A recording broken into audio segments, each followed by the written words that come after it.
Бул Баткендин Самаркандеги айылы. Бул айылда 13.964 калк жашайт. Негизинен эл өрүк кургатуу жана дыйканчылык менен алектенет.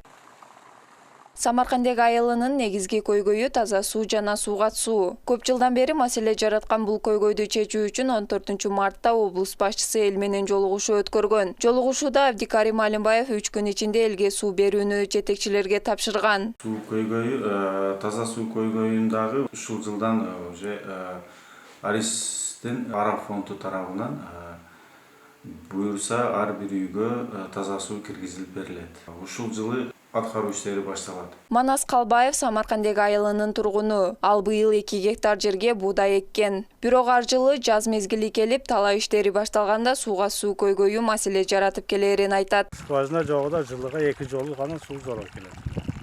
Ал скважина бар, шуну менен суу коюп атабыз. Жок, жылда эгин жок эле болот. Эккенин калачы эле күйүп калат суу жок. Баткен облусун өнүктүрүүгө мамлекет тарабынан 500 миллион сом бөлүнүп берилген. Анын 41 миллион сому Самаркандеги айыл өкмөтүн өнүктүрүүгө ажыратылган. Тике кудуктар үчүн, скважина казуу үчүн 36 миллион сом бөлүнгөн. Анын ичинен 5-өсү тике кудук казуу үчүн, 2-өсү ошол мурда казылган тике кудуктарды ремонттоо үчүн. 5 миллион сом бул атайын тигүү цехин ремонттоо боюнча берилген. Бул бизде бул жерде мурдагы баня болчу. Азыр ошону капиталдык ремонттон өткөрүп, тигүү цехи курулду.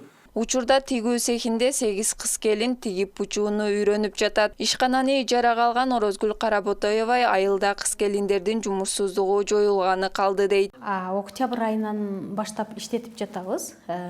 Биз кыз келиндерге тигүү бучуу өнөрүн үйрөтөбүз. Окуу мөөнөтү 3 ай болот.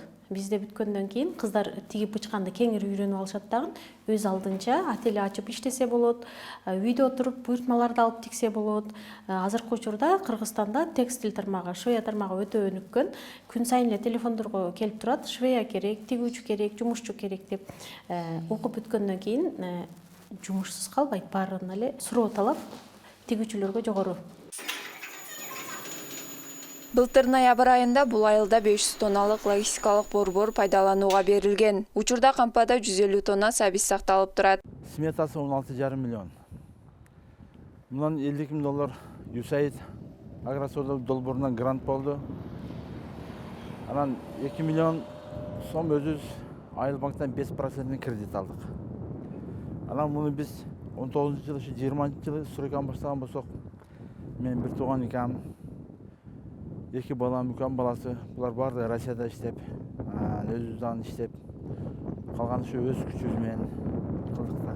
Бул логистикалык борбор USAIDтин агросода долбоору менен бирге жеке ишкерлер Сайпидин Жумабаев жана Мухаммад Жумабаевтердин ортосундагы өнөктөштүктүн алкагында түзүлгөн. Райондордон, башка жактардан алабыз. Мисалы үчүн Метек Көкташта бар, Актатырда бар. Ошолорду алып келип, бияка киргизип коюп турсак, 20 тонна бар десең, мисалы үчүн, любой клиент келет да, келип туруп, сразу бир жерден жүктөп кеткенинен бар эле каалайт да.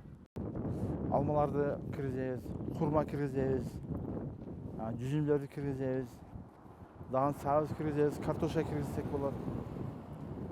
Кудай кааласа, элдин пайдасы көп иштейт. Канча балдарга иши болду? Быйыл мисалы үчүн 10 бала иштеди да. Şu 150 тоннага бир машинасына 10 миң сомдон пул берип аттык. Киргизгенигечи.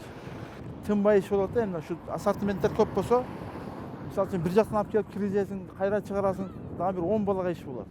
Бул борбордо 500 тонна жер жемишти кургатуу, сактоо, таңгактоо жана тоңдуруу үчүн шарттар каралган. Чыңгызбек Камал уулу быйыл Самаркандеги айылында бир топ иштер жасалаары пландалып жатканын айтат. Арис тарабынан быйылкы жылы Кулан участкасына электр энергиялары тартылат.